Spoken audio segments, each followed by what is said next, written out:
Құрметті оқырмандар, барлықтарыңызға сәлем. Бүгін біз автомагистраль туралы қарастырайық.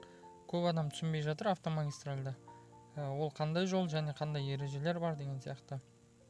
Автомагистраль дегеніміз ереже бойынша ол көлік құралдарының жүруі үшін жобаға сәйкес арнайы салынған немесе реконструкцияланған жол бойындағы иеліктерге қызмет көрсетпейтін жол.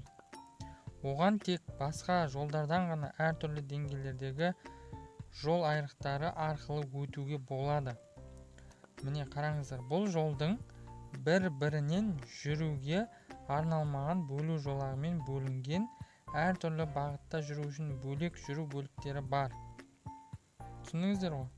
Міне басқа жолдармен, темір жолдармен және трамвай жолдарымен және жаяу жүргінші жолдарымен бір деңгейде қиылыстары жоқ. Міне осындай жол автомагистральдық жол. Ол жылдамдығы өте көп жол. Ол жерде скоростной жол, жылдамдығы өте жоғары болады. Ол жолмен жүріп келе жатқан көліктердің. Сол себепті автомагистральдарда жылдамдығы 30 км/сағаттан аспайтын көлік құралдары жүруге тыйым салынады. Естеріңізде сақтап алыңыздар, егер көліктің жылдамдығы 30 км/сағаттан аспайтын болса, онда автомагистральда жүруге тыйым салынады. Енді қараңыздар, және міне басқа жолдармен, темір жолдармен қиылыспайды, оны түсіндіңіздер. Және автомагистральға кіру кезінде 5/1 белгісімен және шығу кезінде 5/2 белгісімен белгіленеді. Міне бұл мына оң жақта тұрған белгі бізде автомагистраль деген белгі. Автомагистраль кірген кезде осы белгі тұрады. Ал мына белгі сіз автомагистральдан шығар кезде тұрады. Міне автомагистраль бітті деген осы белгіден өткеннен кейін сіз автомагистральдан шықтыңыз. Мына белгіге өткеннен кейін сіз автомагистральға кірдіңіз.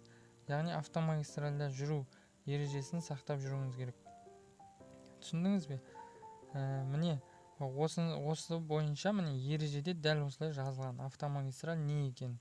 Осылай түсініп алыңыздар. Бұл жылдамдығы өте көп жол, жылдамдық қатты болады ол автомагистральда. Сосын массасы 3,5 тоннада асатын жүк көліктері бар ғой. Ол көліктерге екінші жолақтан ары қарай жүруге тыйым салынады. Мына автомагистральда.